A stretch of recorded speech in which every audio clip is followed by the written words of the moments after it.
sommeil du cœur. À mes enfants, Yvan et Ariane. Nous sommes qui sont des papillons de l'Occident. Et je pense que par leur amour, parce qu'ils ont bien la donc en fait, je donc voilà. Donc parfois on écrit ensemble, on a... et je lui passerai la parole. Et tous les deux, on est vraiment à la fin. Pensez à leur retour. Sachez qu'aujourd'hui, il y a 200 villes dans le monde, c'est extraordinaire, qui en ce moment sont en train de faire des manifestations. Des manifestations pour se prononcer contre le mondialisme, contre l'agenda 2030, contre le transhumanisme, pour les valeurs de la liberté, pour notre souveraineté individuelle, notre souveraineté de peuple.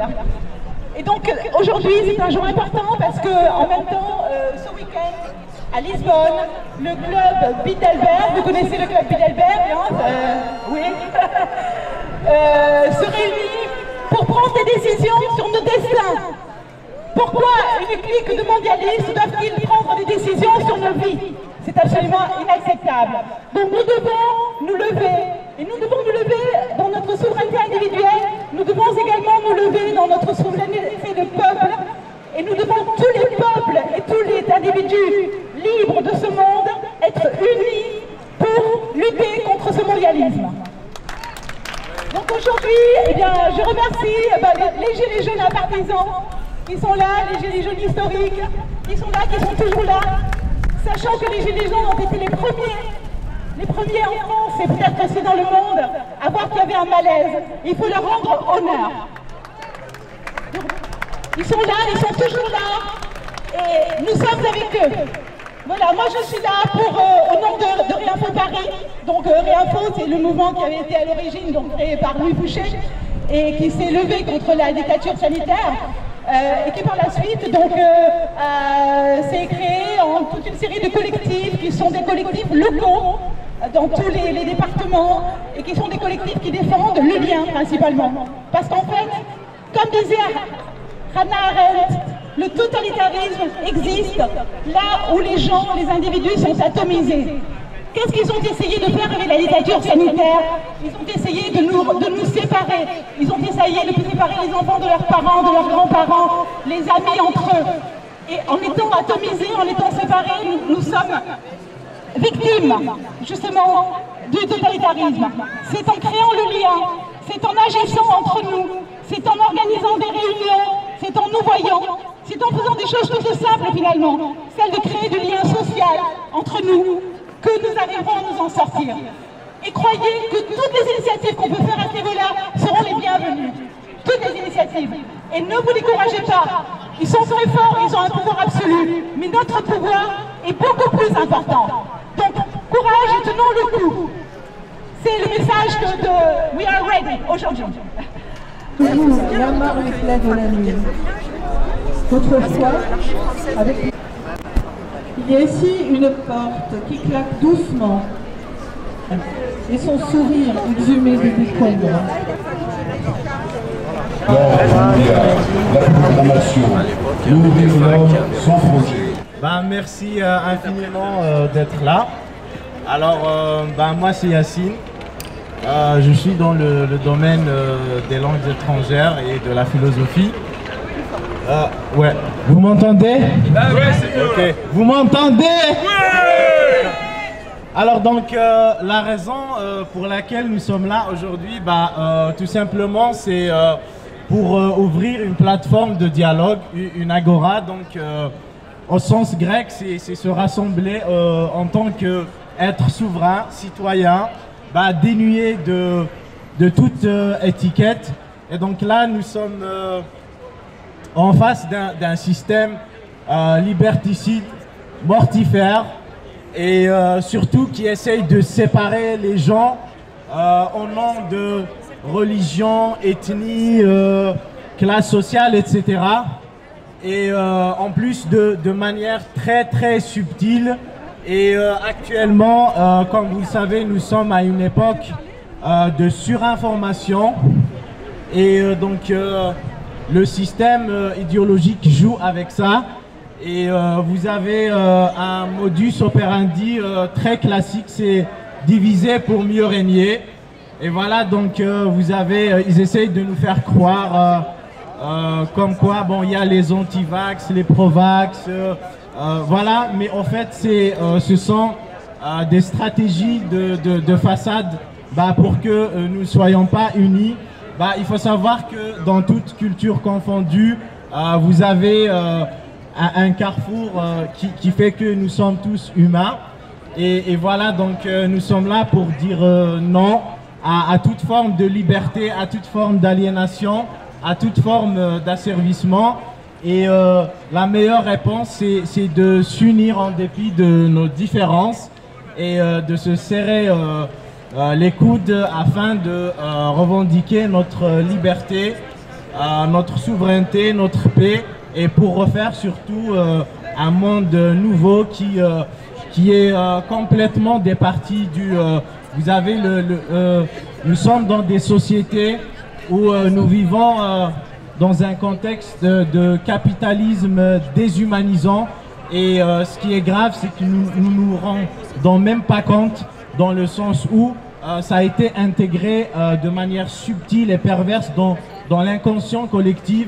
Et là, donc, surtout, à plus forte raison, dans les structures urbaines, dans les grandes villes comme Paris, nous avons toutes et tous l'impression que nous faisons société. Mais Jean-Paul Sartre appelait ça la fausse réciprocité.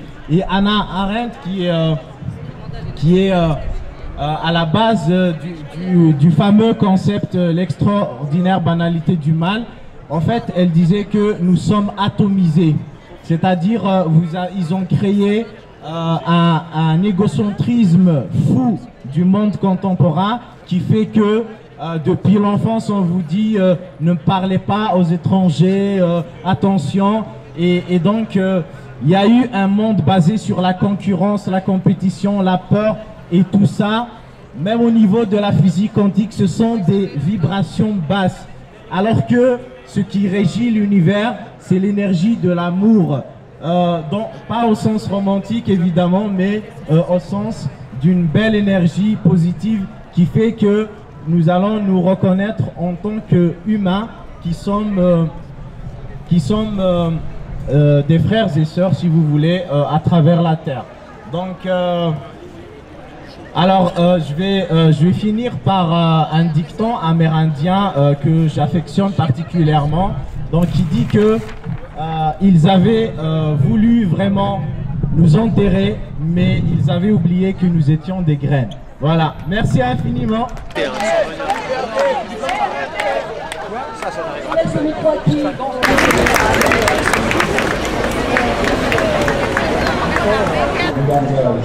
Manger des choses qui sont pas bonnes.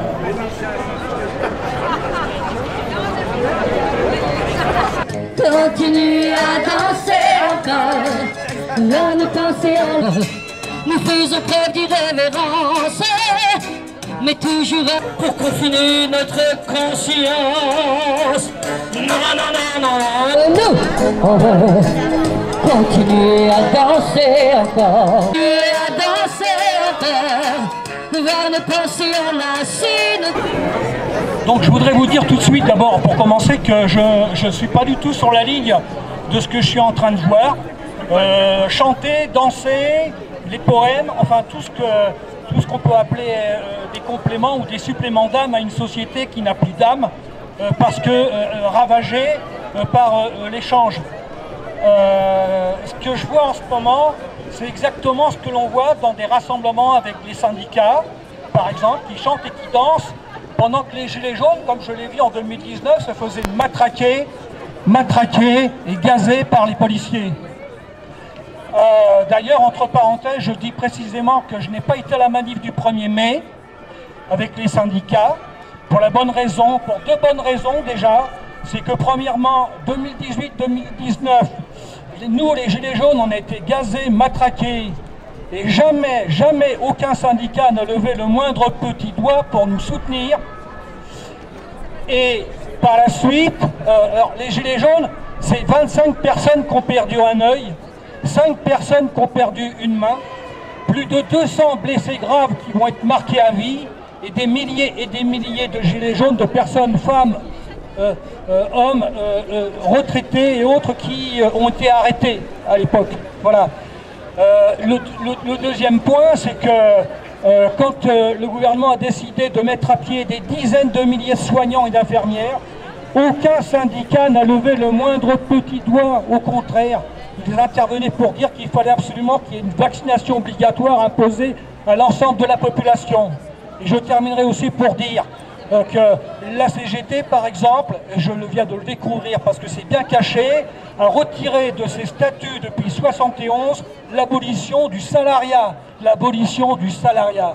Alors que c'était le fer de lance de ce syndicat qui voulait se distinguer de cette façon-là des autres syndicats. Et je ne parlerai pas de l'argent que les syndicats touchent tous de l'Union européenne. Donc il faut savoir que tous les syndicats, toutes les grandes centrales syndicales françaises sont aujourd'hui membres de la CES, c'est-à-dire de la Confédération européenne des syndicats, qui est une structure qui appartient à l'Union européenne, qui a été mise en place par l'Union européenne, financée par l'Union européenne et qui donne de l'argent aux syndicats pour que ceux-ci fassent la promotion des réformes structurelles qui sont demandées par l'Union européenne. Ça a été le cas avec le Code du travail, qui a été démantelé sous Hollande et sous Valls avec Macron, qui était déjà ministre de l'économie à l'époque, puisque la loi El Khomri, qui permettait de casser le Code du travail français, c'était la loi El Khomri en fait qui avait été conçue par Macron.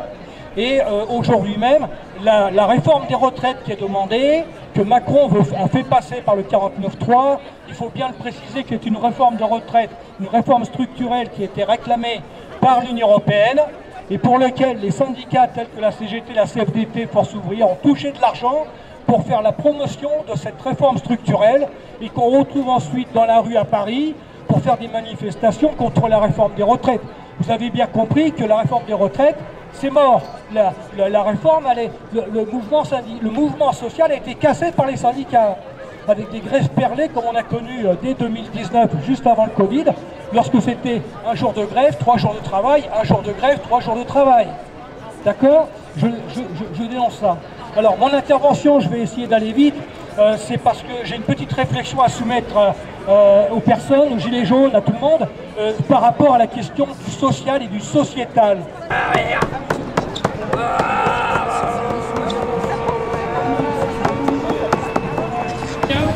C'est soit une guerre civile de classe pour nous émanciper contre l'argent et l'État. Encore nos élus vis-à-vis du peuple. Retrouve émancipé des camisoles, l'air des corps qui à chaque pas de danse sur la place publique. Oh, mais dis-leur que nous